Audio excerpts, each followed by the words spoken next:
When you have a Katrina situation, which is on one of my videos, I started talking about Katrina 7 to 8 years before it even happened.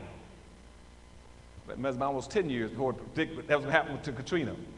They got me crying on the video and they wouldn't take it out. But the video telling me what's going to happen in that city because the poverty rate was so high, 82% poverty rate in New Orleans before Katrina even hit.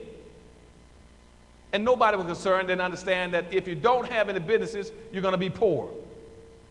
The reason black people are the poorest people in the United States is because we don't own businesses. Now watch this now. In this country, in America, the group with the highest income in America today are Asians. The median family income for an Asian in America is $55,000 for median family income. Y'all follow this along, so when long after I've left you this evening, you'll never forget this as long as you live. The median family income from an Asian is the highest in the United States at the end of the group, $55,000. Underneath them are whites. The median family income from a white person is about $53,000 to $54,000. The median family income for these Hispanics that you're also worried about and getting them into the country are over blacks. They're at $32,000 and $33,000. The median family income for black people is $19,400. Now, why are black folk on the bottom in income? Here it is now. Asians got a $55,000 income, median family income over here. Here's why they got that income. 1 out of every 10 Asians are in business. Again, $55,000 income, they're at the top. 1 out of 10 are in business. Let's go down to the next level. You got whites now over here. Whites at $53,000 to $54,000 income in that general range. They got 1 out of every 34 in business. Hispanics got 1 out of 54 in business. Black folk at the bottom with 1 out of 104. If you don't have any businesses, you're going out of existence. Why is that now? It's because all you're doing is working for a living. We're the only people that encourage our children to go off and get a good education and go get a good job. No other group of people tell their children that. No other group is that silly to tell their children, go off and get a good education and then go get yourself a good job working in a white company someplace.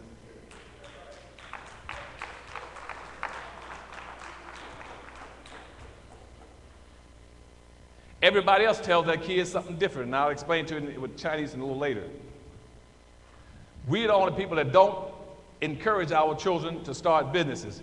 If you go put your child into a job, or if you're working a job, you got to understand the purpose of a job. The purpose of a job is not to enrich you.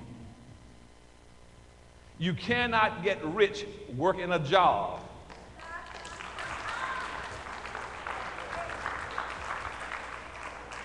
The only way you can get rich working a job is if you're good at stealing. A job is designed to maintain you. A job is designed to keep you one way from the welfare line, unemployment, and food stamps. You work a job until you get too old and they retire you, then you got to go out and beg on the streets. You might get lucky to give you a silver watch. A business will redistribute wealth and power to you 8 times faster. If you have a business, you can also get a salary, but you can also get capital gains. You can also get depreciation. You can get appreciation. You can you got all kind of tax loopholes. You can write off all kind of things against your businesses. You can do all kind of things. The system is set up where those who don't have businesses pay all the taxes. Winn-Dixie had about 500 stores one year when I was over education in the state of Florida. I looked at the records. They had about 526 stores in the United States. Winn-Dixie, like Safeway, 126 stores. And that thing one year they only paid $9 in taxes. They got all kinds of loopholes, flip back, take backs, and everything else to make sure they don't pay any taxes. You work at a job, you got nothing you can write off except your interest payment on your house and your taxes on your house. That's it. The rest of your money is going to take care of the rest of this country. And we're the only people who have no businesses. Black folk are paying more than their share of taxes because we are so silly we won't start businesses. Now, let me go to another issue. If you start businesses, what must you do? How do you start those businesses? I put all that in Powernomics. Start businesses at this late game. It's too late for you just to simply go into a business. It is too late to simply go into a business randomly say, well, I'm going to start a business. I don't see any flower shops on the street, so I'm going to start a flower shop. It ain't going to cut it. Now, at this point, the door is almost closed on us in this country. If you're going to go into a business, you must go into a business where you have a competitive advantage.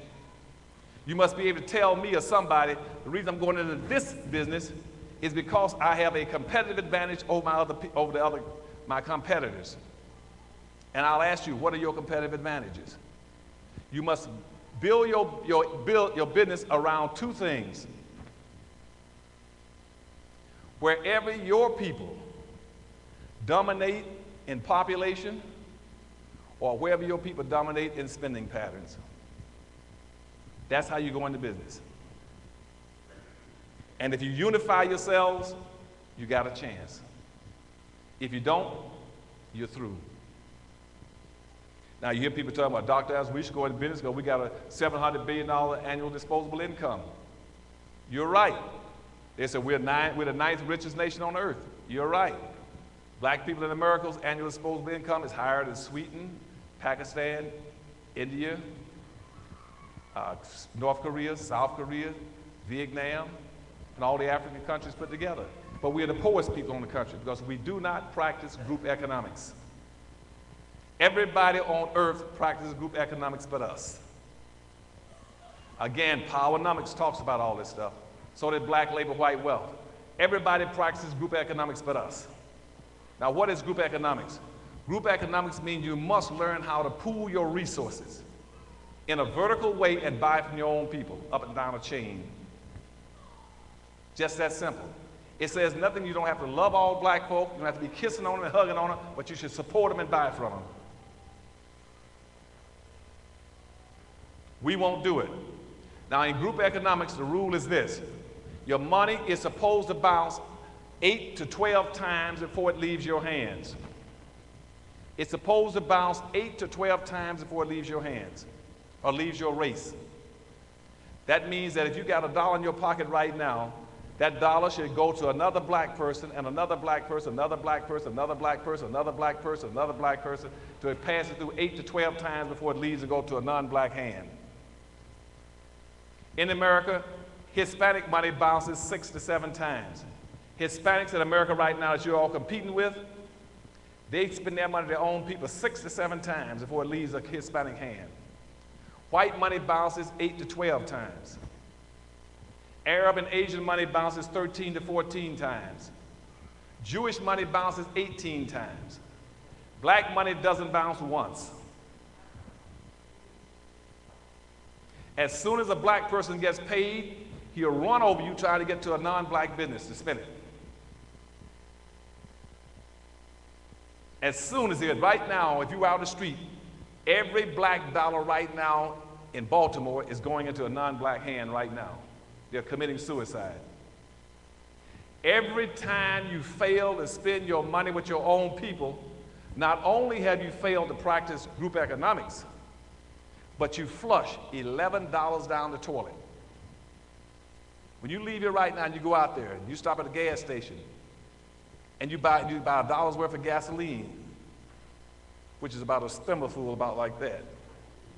You buy a dollar's worth of gasoline, you just threw $11 down the toilet. It didn't go to a black hand. Anytime you put your money in another group's hands, you're aiding them in wiping you out. Now, if you're going to practice group economics,